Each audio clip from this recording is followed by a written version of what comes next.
Hello, everyone. This is Thomas Mikush with Film Music House, presented by Perspective Forum, and we are glad to be back at Sundance. And today we have a Sundance veteran. He was at Sundance last year with Romeo and Juliet, and is back this year with the thriller comedy Emergency, which is the opening night screening and is also part of the US dramatic competition. So with me today is composer René Boscio. Hey, René. Hey, how's it going? Thank you for having me. Good to have you here. The cool thing about, I'm really bummed out we're not at Sundance, but the cool thing is to see your amazing studio today. Yeah, that's true. Yeah, I wouldn't be able to carry it around in the snow. But yeah, no, I'm obviously equally bummed out that, 2 years in a row, I get to not go out there and be with everybody in person. But, I feel like Sundance did such a great job with the virtual experience last year. So I'm hopeful and confident that this year it's going to be like equally immersive and fruitful for everybody participating. And you know what the solution is? 3 in a row, and next year we'll dance in the snow together. Yeah, hopefully. Yeah, and it's funny because we were talking about that, like with Carey, our director, and Lamb, our editor, we were all part of the Romeo and Juliet film that was at Sundance next year. So I was telling them, it's like, we just got to do third time's a charm. So we just got to get another film in Sundance next year so that we can then finally all go in person. We'll make it work. You just mentioned the director, Carey Williams. How has your collaborative relationship with him evolved since working on Romeo and Juliet and since it debuted at Sundance last year? Yeah, I feel like these kinds of like composer filmmaker relationships are always like just so beautiful and interesting when you get to work with someone more than once, because I feel like that first time working together, you're just kind of like getting to know each other and trying to figure out, how they communicate, what they like, what speaks to them. So I feel like, second, third time and so on working, it becomes more comfortable and you're also more confident with presenting ideas and understanding their feedback, especially, with filmmakers who most of the time don't have the vernacular of talking in music terms and things like that. So it's always very nuanced understanding what someone means when they say reverb or delay, where for us it's like it's very clear, but for some, they may be trying and the first time you have to you lower something and it's like, oh, that's not what they meant. Okay, so they mean that when they say this, so things like that. So and I feel also like getting to know them like as an artist and as a storyteller, you understand their vision a lot more and are able to do your thing in a way that supports them more efficiently, I feel like. So yeah, I just, I'm excited about our relationship, and getting to work with him again on this was just a treat. So, yeah. Well, and I hope it's a long-lasting relationship. And it's not only him. It's my understanding is it's a core team that works together, right?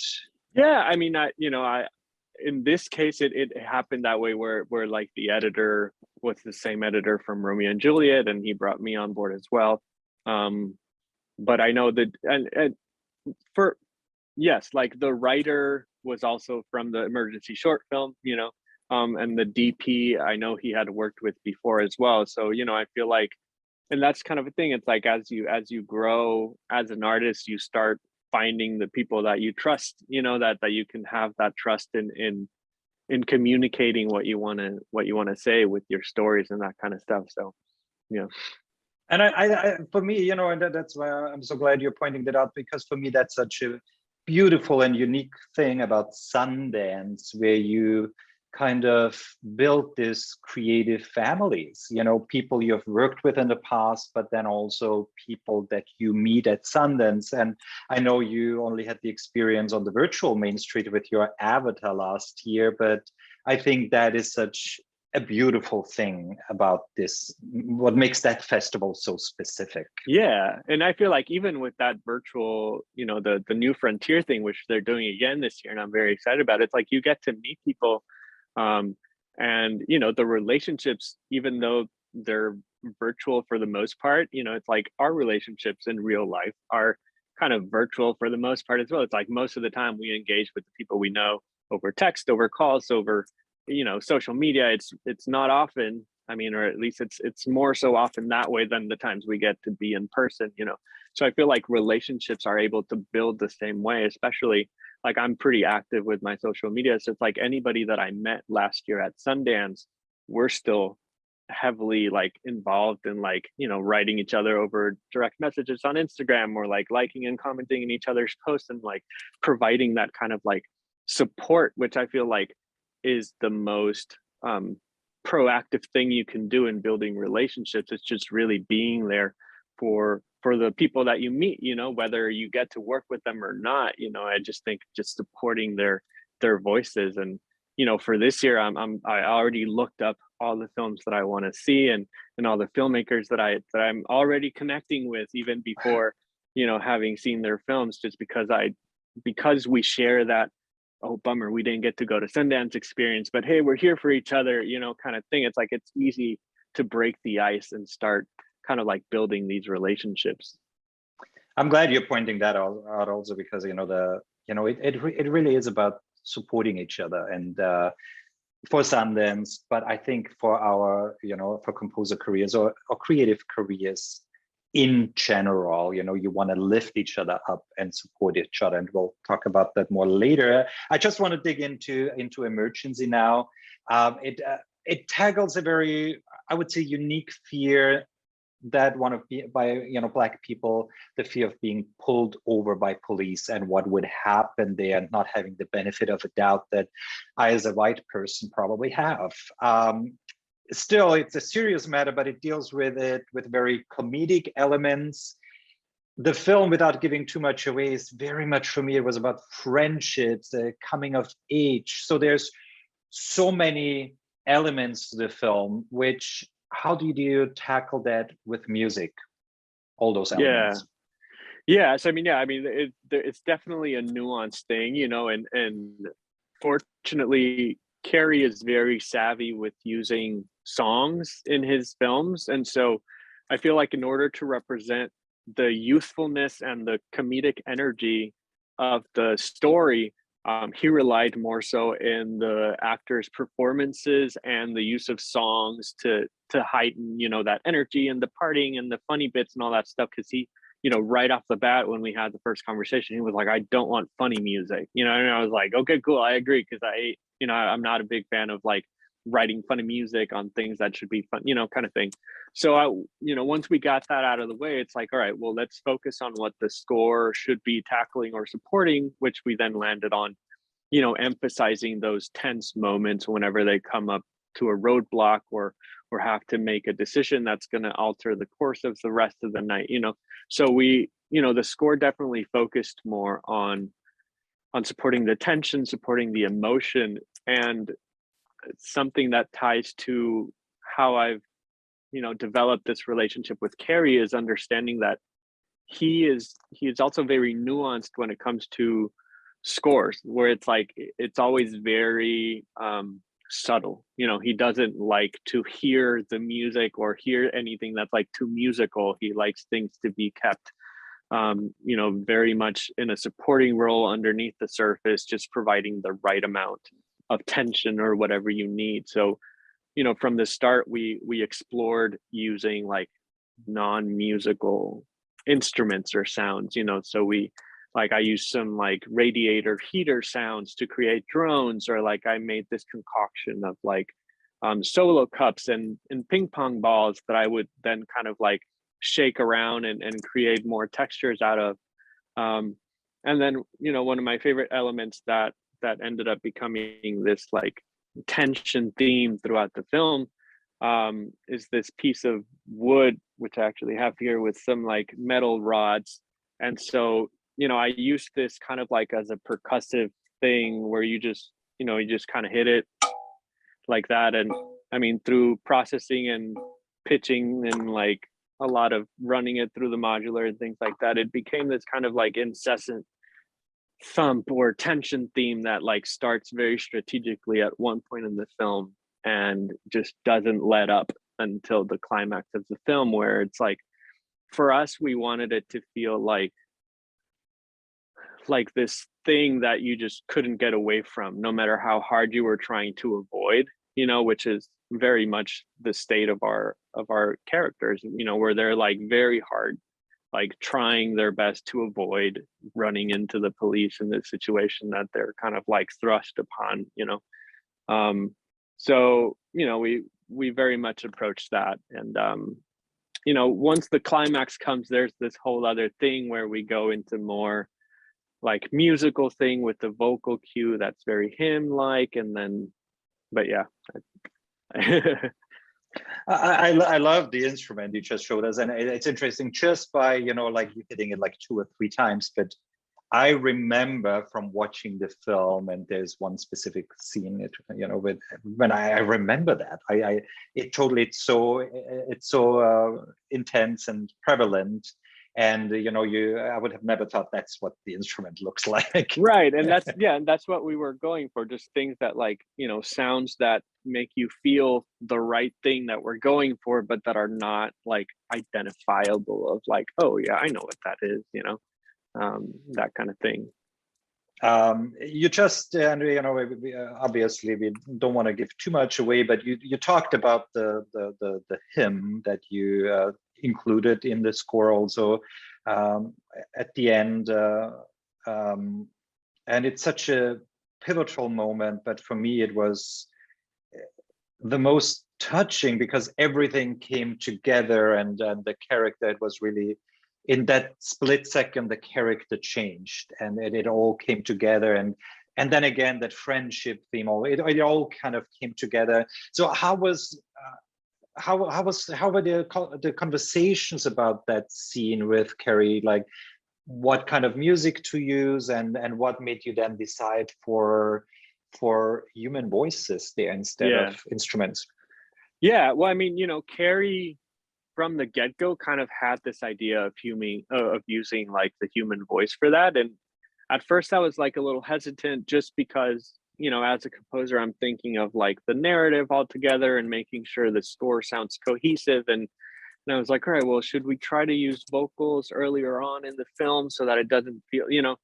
And so I somehow snuck in like very subtle vocal drones that were just kind of like very in the background. But then, you know, when it came to that piece, we just kind of went for it, you know, in the sense that, like, for me, the human voice carries like so much weight, you know, especially when it's used in these kind of like tense or emotional conflict driven scenes, you know. And I almost wanted it to feel like a lullaby to some point, because, you know, our character is kind of like having this moment that he never imagined he would be facing. He was almost like in denial that could happen to him, just because he didn't grow up with that experience, you know. And it's such a turning point that, you know, while it carries the heaviness of his eyes being forced open, you know, and getting a peek into this world that everyone around him was telling him what the reality is like, you know.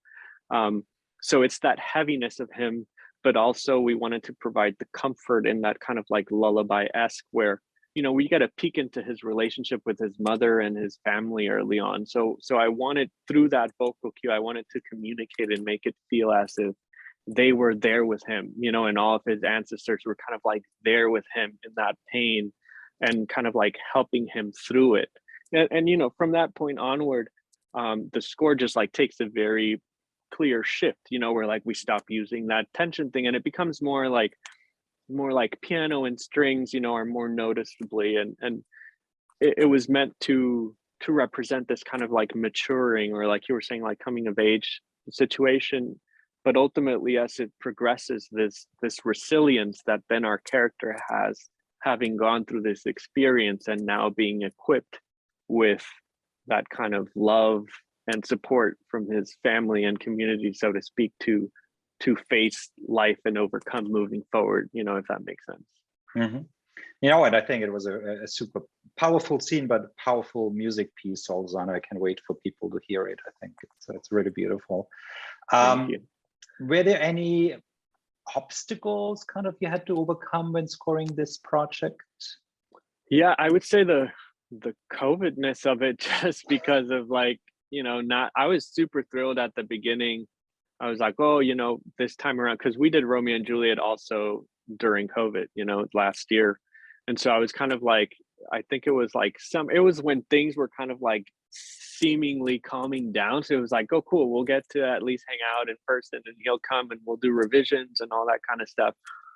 But ultimately it had to be done remotely entirely, except we got to record. But like the composing process and the revision process, I feel like was what became more challenging, doing it remotely, just because of the nuance of things. And again, Carey being so specific with how much of something we want to hear or feel, so a lot of the revisions would be like, no, let's pull this back down a little bit, and then I'd do it, send it over, it's like, no, let's add this little thing back up again, so it was like very minor tweaks that would span over days or weeks, when like if we would have been able to just be in the same room, it would have been done in like 10 minutes, you know what I mean? So that kind of thing kind of like, extended the process a little more than it needed to, but other than that, I feel like once we found the sound of the film, it was kind of like easier to go. And I would say like something that for me was a challenge creatively was like the restraint of the score, because like I'm the type of person that I usually write my heart out. I just like pour everything I have, and then I start kind of like picking things away until I end with something that's like, okay, that's much more subtle, but with here it was like stripping things so much that I was like, oh, there's nothing in this cue, like can I even say I scored this, you know what I mean? But ultimately, it's that learning of like putting your ego aside and really just understanding that what's right for the film is right for the film, and it has nothing to do with how much you get to shine as a composer or not. It's your job is to just support the story. So that was a bit of like a I kind of like, and especially now when it's like premiering at Sundance and all that stuff, it's like, oh my gosh, people are gonna listen to this and be like, what did he do, like I did. But yeah. Well, I would say they will say René made a very powerful and effective score that worked in the key moments. And here's hoping. hopefully. Yeah. Yeah. So, René, you were born in Puerto Rico. You went to school, to music school also in Puerto Rico. For many years, I know you're also part of an organization called the Composers Diversity Collective. You speak, at the Latino Film Festival in Los Angeles, at the Latino House at Sundance. For many years, I feel like, there have been a few composers, Latino background that we've heard of, Tony Morales being one of them. And lately, obviously, with the Emmy being Carlos Rafael Rivera, Jermaine Franco now, being on the short list for the Academy Awards with Encanto, Lin-Manuel as a songwriter, but there's not a whole lot of Latino composers in our community, unfortunately. So how important is it for you to have representation, to have composers that are kind of paving the way of Latino background? And how do you see the future in that regard also? Yeah, I mean, for me, it's kind of everything, not just the composers, but also like the stories that we're telling and supporting the filmmakers. And, it's kind of like a mixed bag of emotions, whereas, we're seeing some progress, but then we're seeing not, so like, for example, we've been getting some like Latinx shows in the past couple of years with like One Day at a Time and Gentefied and like, and it's like all these shows like are huge milestones for like our community, but then like 1 or 2 seasons in, they're just kind of like pulled the plug on them, and it's like, but I do feel like it's definitely a wave, you know, and I feel like there's definitely been some progress made, and a lot of exciting things that I'm seeing like in development, and things that are kind of like opening up. And from the composer side, like 100%, I feel like, you know, not growing up, but like once I started getting very interested in it, the only like Latino composer I could ever look up to was Gustavo Santaolalla, you know, who obviously like is a huge deal. But other than that, you know, it wasn't until recent years, like you're saying, you know, with Jermaine and Tony and Carlos Rafael. And you know, I'm excited for the opportunities, and with things like the Composers Diversity Collective, where it's like, you know, for a lot of times the excuse used to be like, oh, well, we don't know where to find them. We don't, you know, and it's like now there's no excuse. It's like now we're right here. You know, we're all kind of like making waves and making sure, especially with like Jermaine and Encanto and things like that, you know, it's like there's no denying that we're here and that we're eager and like invested in all these things, you know, and also the importance of, which is, you know, I think Carlos Rafael Rivera is a perfect example of that, where it's like, we just because we come from a Latino background doesn't mean that that's all we do, you know, or all we can do, you know. And I feel like the Black composers are also dealing with that too, where they're only thought of like, oh, we need hip hop or we need whatever. You know, it's like, no, we can do everything. And you know, with Chris Bowers, for example, it's like, you know, so it's like I'm excited that we're getting these opportunities to kind of like showcase that we can be here as well, you know, and we can bring our backgrounds and our stories to make these stories like more relevant and more authentic, I guess. You know, that's always the word that we're looking for, is to not have our stories told by other people, but you know, also knowing that we have a shared life experience that allows us to tell all kinds of stories through music. So. Mm-hmm. And at the end, I want to talk about you personally, like your future. Do you set intentions where you want to go in your career? Not so much specific projects, but overall, like, when are you most passionate about when you write music, and what is your goals for the future? Yeah. You know, I think, like, to be honest, it's like I'm kind of living in my goals, so to speak, and it's just kind of, you know, not just like getting to do music for a living, which was kind of like my first instinctual, like, oh, I want to be able to do this for the rest of my life and provide for my family, you know, but also, you know, as you mentioned, in building these relationships with these filmmakers and supporting their voices, which I feel like is ultimately what I'm most passionate about, is making sure that my art and my work is dedicated to supporting these voices and making sure that the stories get out there to the people that they're intended for, you know. And I feel like if I can continue to do this for the rest of my life, and obviously the wider the reach, the better, you know, in that regard. But I feel like that's kind of always been like my mission, just to support the filmmakers that I come into contact with, these relationships that I build, and more importantly, their stories, you know, like our stories and that kind of thing. And, you know, during this experience with Emergency, I had the opportunity to take part in a test screening. And obviously because of COVID, it was virtual. So it was a very unique experience of like sitting, watching everybody's little Zoom screens from their living rooms as they were watching our film, and like seeing our target audience like engaging and reacting and feeling the things that we were hoping, and watching this change happen before our eyes. You know, it's kind of like, it doesn't, for me, it doesn't get better than that. It's not so much about like recognition or awards or success, you know what, it's more so about like leaving an imprint, leaving like an impact in other people's lives, and helping create this change, you know, for the better.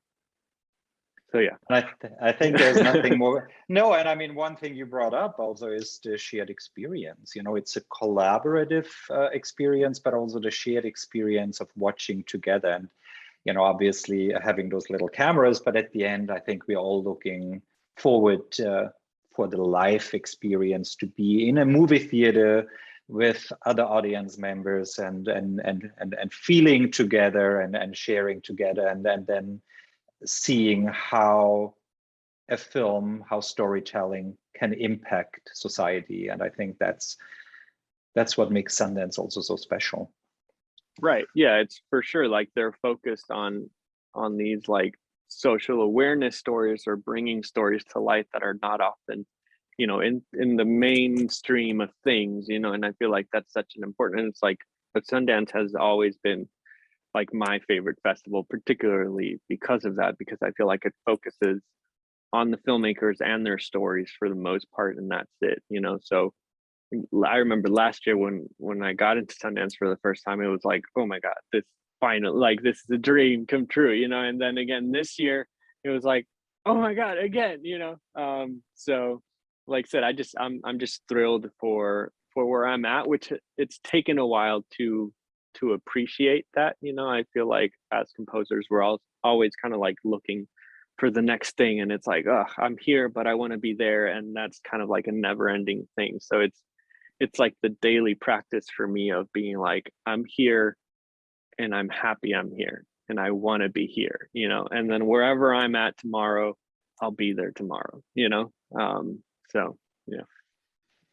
Let's end this interview with gratitude. So thank you for this amazing conversation. And I wish we would have more time, and no pressure, but I look forward to your third movie at Sundance. Thank you. Yeah, hopefully we get to do it in person soon. So. Yeah. So thanks for joining. For audiences, if you want to learn more about René, check out bosciomusic.com. And if you want the spelling, it's down on YouTube in the description. If you want to join Perspective, join them on Instagram. You'll see the title card right after this, and join us on YouTube for Film Music House, and we'll see you soon at Sundance Film Festival.